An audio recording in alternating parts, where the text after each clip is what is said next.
Back to my YouTube channel. I hope you are doing well. तो finally मेरा study vlog आ चुका है। तो मुझे पता है आप काफ़ी दिनों से इंतज़ार कर रहे थे मेरा स्टडी व्लॉग का। मुझे लगता है 1 हफ़्ता हो गया था, मैंने काफ़ी दिनों से स्टडी व्लॉग नहीं डाला था। उसका भी रीज़न था मेरी तबीयत ख़राब हो गई थी और मुझे डॉक्टर ने बिल्कुल बेड रेस्ट कहा था। इस वजह से मैं कोई वीडियो शूट नहीं कर पा रही थी और मेरी पढ़ाई भी नहीं हो पा रही थी। तो इस वजह से मेरा वीडियो नहीं आ रही थी। तो फाइनली मेरी तबीयत काफ़ी ज़्यादा अच्छी हो गई थी। तो मैंने सोचा क्यों ना एक स्टडी व्लॉग भी शूट किया जाए। तो मैं काफ़ी दिनों बाद पढ़ रही थी, तो मैं पढ़ने से पहले अपना जो मेरा वर्क बचा हुआ था वो कंप्लीट कर रही थी, क्योंकि हमारे एग्ज़ाम दोबारा से स्टार्ट होने वाले हैं। आप कहोगे कि अभी तो एग्ज़ाम ख़त्म हुए थे। हाँ, हमारे फिर से एग्ज़ाम है, पर ये यूटी नहीं, हाफ़ ईयरली होने वाले हैं। ये हमारे नेक्स्ट मंथ के फर्स्ट वीक में होंगे, तो उसकी भी प्रिपरेशन करनी है। अभी 15 डेज़ बचे हैं मेरे एग्ज़ाम को और मेरी कुछ भी प्रिपरेशन नहीं हुई है, क्योंकि मेरी तबीयत इतनी ज़्यादा ख़राब हो गई थी। मेरी कुछ भी पढ़ाई नहीं हो पा रही थी, पर फाइनली मेरी तबीयत ठीक हो गई है और अब मैं पढ़ाई दोबारा से स्टार्ट करने वाली हूँ। और जैसे कि आपको पता है मेरे मिड टर्म एग्ज़ाम आ रहे हैं, तो मैं उसके लिए नया स्टडी शेड्यूल बनाने वाली हूँ, जिसमें मैं आपको भी बता दूँगी कि मैंने किस तरीके से अपनी 15 डेज़ में अपना फुल सिलेबस कंप्लीट करा और बैकलॉग्स वगैरह सब कंप्लीट कर लिए। और currently I am doing political science के नोट्स, बिकॉज़ अभी मेरी तबीयत ख़राब हुई थी तो मैं इतना ज़्यादा प्रेशर नहीं ले रही थी, इसलिए मैं पहले अपने बचे हुए नोट्स कर रही थी जो मेरे काफ़ी दिनों से बचे हुए थे। तो पहले मैं उन नोट्स को कर रही थी और अपना स्कूल का वर्क भी मुझे करना था, क्योंकि मेरा इतना ज़्यादा स्कूल का वर्क रह गया था जो मेरे छुट्टी की वजह से नहीं हो पा रहा था, तो मुझे वो करना था। और पॉलिटिकल साइंस में इस चैप्टर के नोट्स बनाने के बाद मेरा सिलेबस कंप्लीट हो जाएगा आधा, क्योंकि ये मेरी फ़र्स्ट बुक है और इसका मैं लास्ट चैप्टर के नोट्स बना रही हूँ। ये काफ़ी इजी चैप्टर है, इसमें हमें डेवलपमेंट इन इंडियन पॉलिटिक्स के बारे में लिखना था, जो मुझे काफ़ी इजी लगा और मैंने इसके नोट्स काफ़ी अच्छे तरीके से बनाए। और मैं अपने सारे नोट्स को माइंड मैप के थ्रू बनाती हूँ और मैंने कुछ इम्पोर्टेंट पॉइंट्स भी हाईलाइट करे थे ताकि मुझे वो याद रहे। और पॉलिटिकल साइंस का चैप्टर मेरा पूरा होने वाला था, क्योंकि ये ज़्यादा बड़ा चैप्टर नहीं था और मुझे ये सब्जेक्ट काफ़ी ज़्यादा पर्सनली काफ़ी ज़्यादा पसंद है। तो ये बुक मैंने पूरी कर ली है और मुझे इसके हर चैप्टर का हर कॉन्सेप्ट काफ़ी अच्छे से क्लियर है, क्योंकि मुझे इसको रिलेट करने में काफ़ी ज़्यादा इजी होता है, क्योंकि ये हमारे डेली लाइफ पॉलिटिक्स से रिलेटेड है। तो ये मुझे काफ़ी अच्छा सब्जेक्ट लगता है।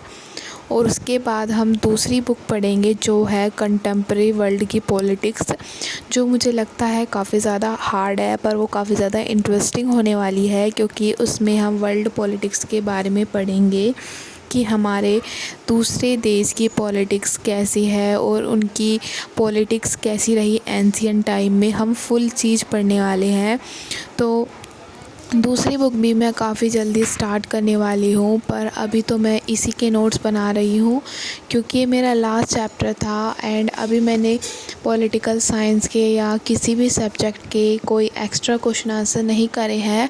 जो एनसीईआरटी में दिए गए हैं वो ही मैंने करे हैं, क्योंकि अभी मुझे सबसे पहले अपना सिलेबस कंप्लीट करना था, तो इसलिए मैं अभी कोई भी बुक प्रेफर नहीं कर रही हूँ। पर इन फ्यूचर अगर मैं कोई भी सैम्पल पेपर या एक्स्ट्रा क्वेश्चन बुक प्रेफर करूँगी तो मैं आप लोगों के साथ ज़रूर शेयर करूँगी। पर अभी तो मैं सिर्फ एनसीईआरटी क्वेश्चन आंसर वगैरह याद कर रही हूँ, क्योंकि ये काफ़ी ज़्यादा इम्पोर्टेंट होते हैं। एंड नोट्स बनाने के बाद मैंने पॉलिटिकल साइंस के चैप्टर नंबर 9 की क्लास भी ली थी, क्योंकि इससे पहले मेरा एक चैप्टर रह गया था, पर उसकी क्लास मैंने दोबारा ली, क्योंकि वो मेरा कॉन्सेप्ट क्लियर नहीं हो रहा था जब मैं उसके नोट्स बना रही थी। तो मुझे काफ़ी ज़्यादा टॉपिक ऐसे लगे कि मैंने पढ़े ही नहीं थे, इसलिए मैंने एक क्लास दोबारा से लेना प्रेफर करा, क्योंकि इस बार मैं इस बुक को पूरा कंप्लीट कर दूँगी, ताकि मुझे इस बुक को दोबारा उठा के नहीं देखना पड़े और मेरे हर चैप्टर के सारे कॉन्सेप्ट क्लियर हो जाएं। तो अभी मैं पीडब्ल्यू के बैच से पढ़ रही थी। तो ये मैंने कोई बैच वगैरह नहीं लिया, आप इसे बैच नहीं कहोगे, क्योंकि मैं यूट्यूब लेक्चर अटेंड कर रही थी, क्योंकि सारी वीडियो हमारी यूट्यूब पर अवेलेबल है, इसलिए मैंने बैच लेना प्रेफर नहीं करा।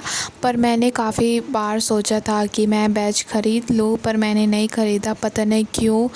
पर ये तो मुझे भी नहीं पता मैंने बैच क्यों नहीं ख़रीदा। पर मैं यूट्यूब लेक्चर अटेंड करके अपनी पढ़ाई पर बिल्कुल भी अफ़ेक्ट नहीं डालती, और मैं सारे कॉन्सेप्ट क्लियर कर लेती हूँ। जो मुझे एक टीचर का समझ में नहीं आता, तो मैं दूसरे टीचर से वो कॉन्सेप्ट समझ के अपने हर डाउट क्लियर करती हूँ। तो अभी मैंने सोचा है कि मैं कोई बैच नहीं ख़रीदूँगी, क्योंकि मुझे बिना बैच की काफ़ी ज़्यादा समझ के आ रहा है, और वे पूरा चैप्टर को वन शॉट में समझा देते हैं, तो हमें बैच ख़रीदने की इतनी ज़रूरत नहीं है। हाँ, बैच इम्पोर्टेंट होता है, इससे हमें काफ़ी ज़्यादा वर्क मिलता है, हमें डेली पीडीएफ मिलते हैं। पर आई थिंक कि मुझे नहीं ख़रीदना था, क्योंकि मेरे स्कूल की टाइमिंग भी काफ़ी ज़्यादा चेंज होती रहती है, और मेरे इतने ज़्यादा बैकलॉग बन जाते हैं जो मेरे से खुद कंप्लीट नहीं होते। तो मैं अपनी टू डू लिस्ट बनाकर अपना सिलेबस भी कंप्लीट कर लेती हूँ, इसलिए मुझे बैच लेना इतना अच्छा नहीं लगा। ये मेरी खुद की चॉइस थी, और आप सबकी अपनी पर्सनल चॉइस है, आपको बैच ख़रीदना हो आप बैच ख़रीद सकते हो। मैं ऐसा नहीं कह रही कि आपको बैच नहीं ख़रीदना चाहिए, यूट्यूब पे सारी वीडियो अवेलेबल है। अगर आप डीपली पढ़ना चाहते हो तो आप बैच ख़रीद सकते हो। मुझे डीपली की ज़रूरत नहीं थी, क्योंकि मेरे शुरू से ही कॉन्सेप्ट क्लियर थे। मैंने बचपन से ही एसएसटी को काफ़ी अच्छे से पढ़ा है, तो मुझे सारे टॉपिक काफ़ी अच्छे से क्लियर हो जाते हैं। हाँ, थोड़ी बहुत हिस्ट्री में प्रॉब्लम आती है, क्योंकि बचपन की हिस्ट्री और अब की हिस्ट्री काफ़ी ज़्यादा अलग है, पर उसको भी मैं इतने अच्छे से पढ़ती हूँ कि मुझे उसमें भी ज़्यादा दिक्कत नहीं आती।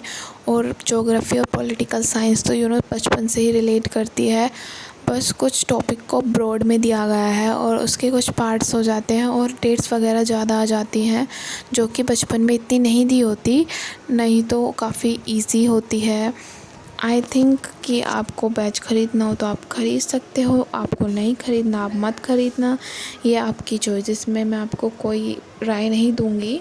और चैप्टर कंप्लीट करने के बाद मैं बना रही थी हिस्ट्री के नोट्स, जो कि मेरे 7 चैप्टर के थे। हाँ, मेरा 7 चैप्टर कंप्लीट हो चुका है, इसकी मैंने लेक्चर ऑलरेडी अटेंड कर लिए थे, पर इसके मेरे नोट्स नहीं बने थे, तो मैं इसके नोट्स बना रही थी, जो मुझे काफ़ी इजी लग रहे थे, क्योंकि इसमें मैं खुद के नोट्स बना रही थी, और मुझे अपने खुद के नोट्स प्रेफर करना काफ़ी ज़्यादा अच्छा लगता है, क्योंकि इससे मेरे सारे कॉन्सेप्ट वगैरह क्लियर हो जाते हैं।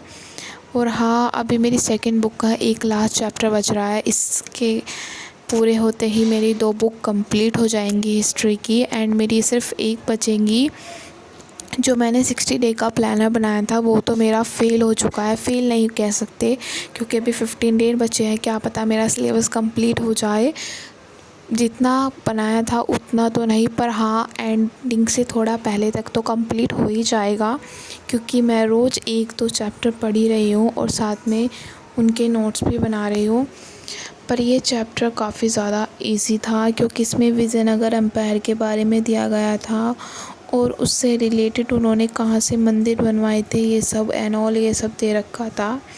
और ये कॉन्सेप्ट मेरे ज़्यादा क्लियर इसलिए हो गया था क्योंकि इससे रिलेटेड हमारा इंडियन ड्रामा है तेलानी रामा, तो उससे मैं रिलेट करके पूरे चैप्टर को मैंने पढ़ा था कि कृष्णदेव राय कैसे रूल करते थे और उन्होंने किस तरीके के मंदिर बनवाए, कैसा उन्होंने आर्किटेक्चर बनवाया था पुराने समय में। तो ये चैप्टर काफ़ी ज़्यादा इजी था, इसलिए इसके नोट्स भी बनाना काफ़ी इजी था। तो आज की वीडियो में बस मैं इतना ही था। काफ़ी दिनों बाद मेरा लॉन्ग व्लॉग आया था। आई होप आपको ये अच्छा लगा होगा। ऐसे व्लॉग आपको जल्दी मिलेंगे।